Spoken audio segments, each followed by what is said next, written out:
Ang pagpapatuloy. Nung akala ng ating bida na si Guang Ik ay tapos na niyang sagutin ang lahat ng tanong sa test papers ay napansin niya na meron pa daw isang problem sa likod ng test paper.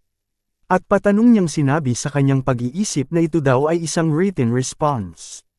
At binasa niya ang tanong. Ang tanong daw ay kung paano patayin ang isang immortal. At sinabi niya na ang tanong daw na ito ay masyadong obvious ang sagot.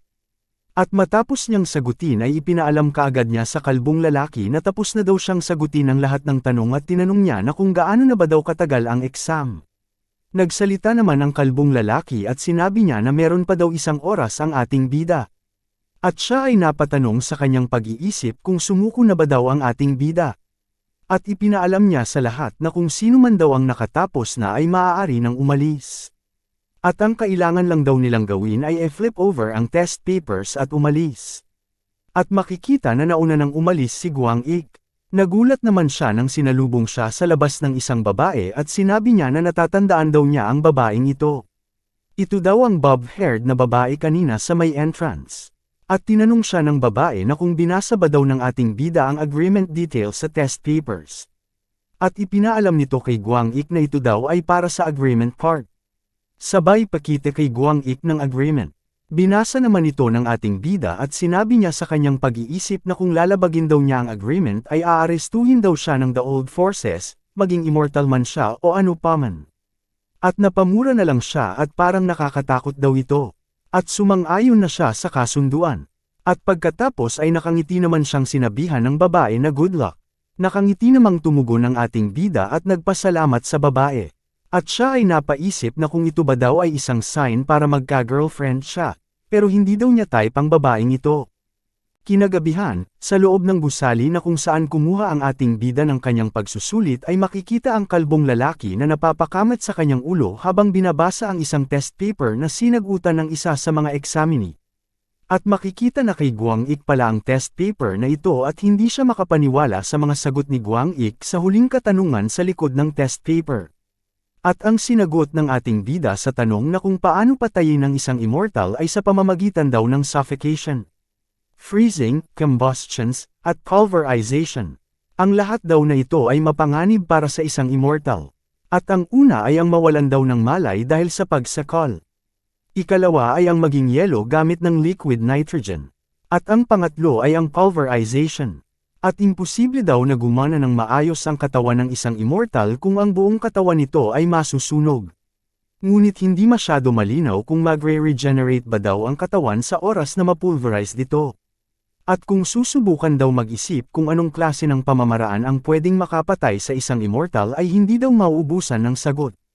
At ang problem daw sa test paper ay sa simula pa lang ay wala ng tamang sagot. At karamihan daw sa mga immortals ay may malubhang kakulangan ng kamalayan sa kaligtasan, kung kaya kinakailangan daw nilang mag-isip ng lahat ng mga uri ng mga mapanganib na mga sandata at sitwasyon. At patanong niyang sinabi na kung gaano ba daw kalaki ang kanilang nalalaman tungkol sa kung ano ang maaaring makapinsala sa katawan ng isang immortal. At ang huling katanungan daw ay isang problem para daw dun. At sinabi niya na kahit daw ang kanilang mga katawan ay nagre-regenerate, hindi daw ibig sabihin noon na hindi na sila namamatay. At sa oras daw na malaman na nila ito, mababawasan ang panganib na mamatay nang hindi na kailangang isaulo ang mga paraan para patayin ang isang immortal. At narinig daw ng kalbo na ang ating bida ay isang mixed blood sa pagitan ng isang immortal at ng isang tao. At maaari daw na si Guang Ik ay kulang sa pisikal na kakayahan ngunit maaari daw maging kapaki-pakinabang ang kanyang katalinuhan. At tapos na daw niyang makoreksyonan ang lahat. At ang huli na lang daw niyang gagawin ay bigyan ng marka ang impression. Ang impression daw ng ating bida na si Guang Ik. At sinabi niya sa kanyang pag-iisip base sa kanyang nakita kay Guang Ik ay hindi daw ito mukhang isang immortal. Siya rin daw ay ang unang dumating at napatulala ng halos 1 oras at nauna ring makatapos at umalis. At hindi rin daw ito nagdala ng kanyang sariling ballpen. Malipas ang 15 araw pagkatapos ng exam ni Guang Ik ay makikitang bigla na lang tumunog ang kanyang cellphone at may natanggap siyang isang mensahe. Binasa naman niya ito at habang nagluluto ang kanyang ina ay tinawag niya ito at ipinaalam niya na nakapasa daw siya sa civil service exam. Tumugon naman ang kanyang ina na mabuti naman daw kung ganoon. Inilapit naman ni Guang Ik ang kanyang cellphone sa kanyang ina at ipinaalam niya na hindi lang daw siya nakapasa kundi nakalagay sa message na siya daw ay nakakuha ng first place sa written exam. Agad namang binitawan ng kanyang ina ang kutsilyo nito at bigla niyang kinuha ang cellphone sa ating bida at tinawagan nito ang ama ni Guang Ik. At natutuwa nitong ipinaalam na ang kanilang anak daw ay nakapasa na may pinakamataas na marka at magluluto daw siya ng isang top-graded Korean beef para i-celebrate ito. Bakas naman sa mukha ng ating bida ang tuwa nang marinig niya kung ano ang ihahanda ng kanyang ina. At pabiro niyang tinanong ang kanyang ina na kung pwede na ba daw niyang tanggalin ang kanyang belt ngayon. Ito ang tinanong ng ating bida dahil bago siya kumuha ng exam ay sinabihan siya ng kanyang ina na kakalabanin daw siya nito sa isang boxing match. Tumugon naman ang kanyang ina at inutusan niya ang ating bida na magsuot daw ito ng pantalon na may stretchy waist. At kinagabihan ay dumating na galing sa trabaho ang kanyang ama. At sinalubong naman siya ng ating bida at makikita na lumalaki ang dalawang mata nito sa tuwa habang tinitingnan ang daladala ng kanyang ama. At naglalaway niyang sinasambit ang Korean beef na salita na magiging ulam nila mamaya. Nagsalita naman ang kanyang ama at sinabi nito na sana naman daw ay maghayman lang ang ating bida sa kanya. Napatawa naman ang ating bida habang patuloy na sinasambit ang Korean beef. At nag-umpisa na silang mag-celebrate at niluto na ang paboritong pagkain ni Guang Ik at sabay na nag-cheers. Nagsalita naman ang kanyang ama. Masaya nitong sinabi na alam daw niyang makakapasa ang kanyang anak sa exam.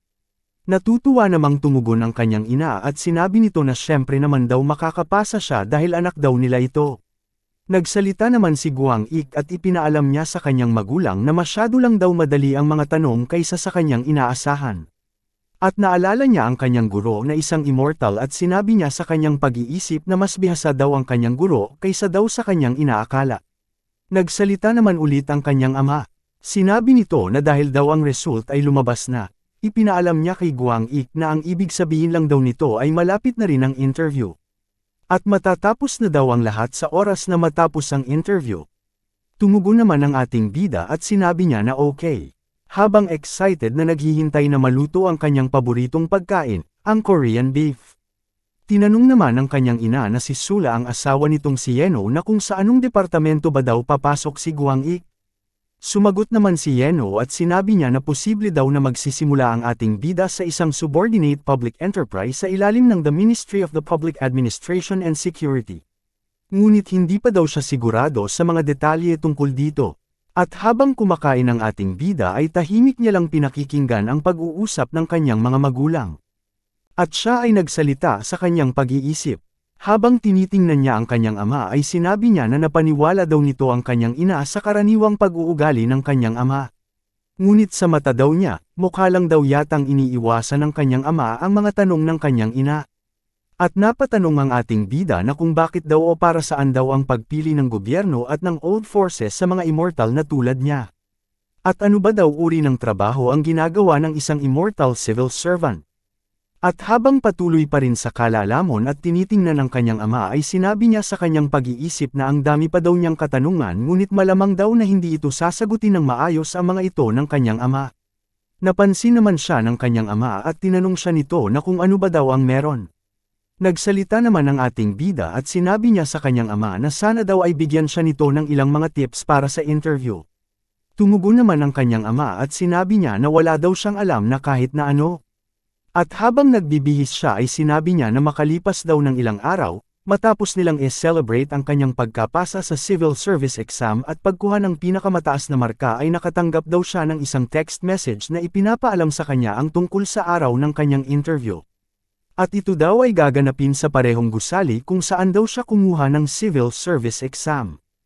At sa huli daw ay tumanggi pa rin ang kanyang ama na sabihin sa kanya ang kahit na anumang tips tungkol sa interview. Habang tumatawa ang kanyang ama ay sinabi nito sa kanya na wala daw siyang alam na kahit na ano. At sinabi niya na in general daw, ang interview ay tungkol lamang sa personalidad ng isang tao, kung kaya subukan lang daw ditong sumagot ng tama at maghanda. At nung paalis na siya ay sinabi niya na bahala na daw, dahil ito na daw ang magiging tunay na pagsubok sa kanya. Bigla naman siyang tinawag ng kanyang ina bago siya umalis at nakangiti nitong sinabi sa kanya na pagbutihin daw niya ang interview. At makikita ang napakagwapo nating bida na nakasuot ng isang tuxedo at sinabi niya sa kanyang ina na okay daw, pagbubutihan daw niya ito. At nung umalis na ang ating bida ay pinindot na niya ang unang palapag sa elevator para makababa. At habang naghihintay sa elevator ay napansin nito ang kanyang sarili sa isang reflection ng pintuan ng elevator. At sinabi niya sa kanyang pag-iisip na sapat na daw ang itsura niya para magdebo bilang isang celebrity. At mula sa likuran niya ay biglang dumating si Hyman at nagsalita. Sinabi niya na ang yabang naman daw ng ating bida. At patanong nitong sinabi na kung hinahangaan ba daw ni Guang Ik ang kanyang sarili sa salamin. Napalingon naman ang ating bida nang marinig niya si Hyman at sinabi niya na ilang ulit na daw silang nagkakasalubong na dalawa ni Hyman nitong mga nakalipas na araw.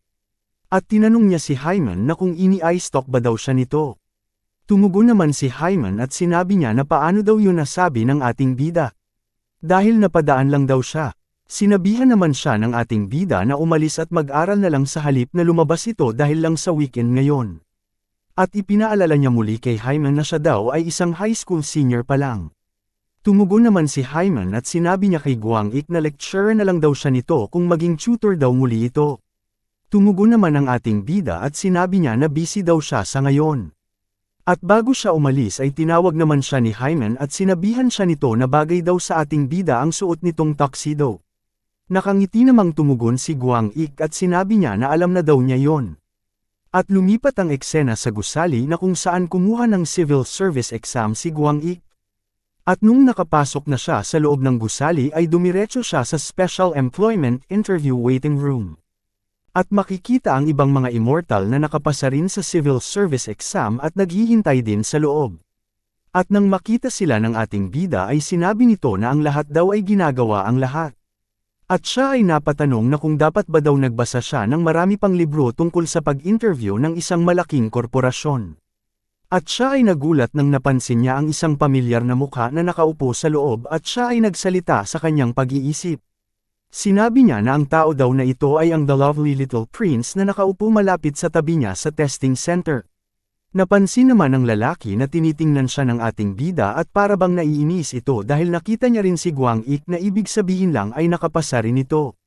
Galit namang napatanong sa kanyang pag-iisip si Guang Ik na kung ano ba daw ang reaksyon na yon. At sinabi niya na hindi na daw siya uupo malapit sa kanya sa pagkakataon na ito. At talaga daw hindi, dahil ayaw daw niyang may kumpara siya sa taong ito. At pumasok na sa loob ang ating bida at umupo at naghintay hanggang sa tawagin siya ng mag-i-interview sa kanya. At makikita na may biglang lumabas na isang tao sa kabilang kwarto at tinawag ang numero ni Guang Ik na number 48 at ang buong pangalan nito. Tumayo naman ang ating bida at pumasok na sa loob. At sa loob ay makikita ulit ang isang pamilyar na babae na may kulay pula o magenta na buhok. Napawaw naman ang ating bida nang makita niya sa loob ang isang lalaki na maputi ang mukha at may kulay pulang buhok na tulad ng isang apoy. At sinabi niya rin na tulad daw ito ng isang kandila. At hula niya ang palayaw daw ng lalaking ito ay candle. At siya ay nagulat nang makita niya ang katabi ng lalaki. At sinabi niya na ang babae daw na ito ay ang babae na nakilala niya sa testing center. At nalaman niya na isa pala itong interviewer. Tinanong naman siya ng babae na hindi ba daw nagkita na sila dati. At makikitang umupo na sa harap nilang dalawa si Guang Ik.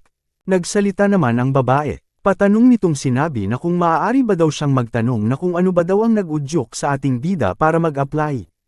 Napaisip naman ang ating bida at sinabi niya sa kanyang pag-iisip na kung sasabihin daw niya na dahil sinabi sa kanya ng kanyang ama na mag-apply siya ay maaari daw na ma-reject siya. At siya ay sumagot. Una daw ay gusto niya lang daw subukan ang kanyang limitasyon sa napakahirap na exam na ito. At gusto niya rin daw makamit ang kanyang pinapangarap. Tinanong naman siya ng lalaking may pulang buhok na kung anong pangarap daw ito. Sumagot naman ang ating bida at sinabi niya na gusto daw niyang lumaban para sa kanilang bansa at sa mga taong naninirahan dito. Nagsalita naman uli ang lalaking may pulang buhok at patanong niyang sinabi na kung ganoon daw ay gaano daw kalaki ang kayang isakripisyo ng ating bida na si Guang Ik para sa kanyang mga kasama.